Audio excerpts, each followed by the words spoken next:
Menjelang bulan Ramadan, harga daging ayam di Kota Denpasar naik sekitar 25%.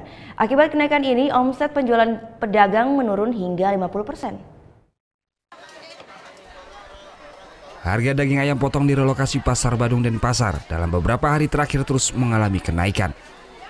Saat ini harga daging ayam telah menembus Rp35.000 per kilogramnya. Naik sekitar 25% dari harga normal yang hanya Rp28.000.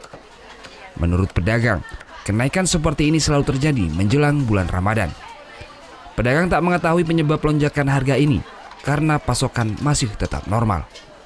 Akibat melambungnya harga, omset penjualan pedagang pun merosot hingga 50%. Pembelian berkurang, Bu, ya? Iya, banyak kurangnya. Sampai berapa persen, Bu, kira-kira? Separuh. Biasanya berapa kilo, sekarang berapa kilo? Sekarang 25, waktu ini bisa 50, bisa 40, bisa. Sekarang 25, 20. Warga maupun pedagang makanan merasa keberatan dengan lonjakan harga ini. Namun karena daging ayam merupakan salah satu kebutuhan pokok, mereka tetap membelinya. Orang soalnya bulan puasa rame kan, pembeli tetap.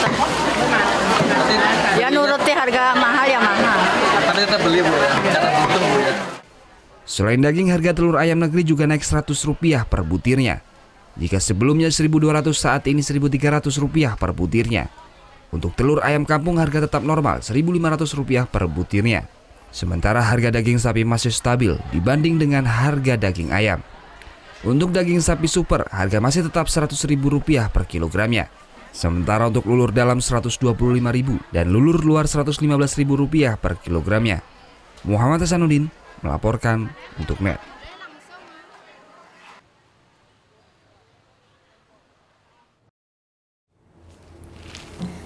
Udah selesai kan nontonnya? Nah, jadi jangan lupa buat like, komen, dan subscribe ya.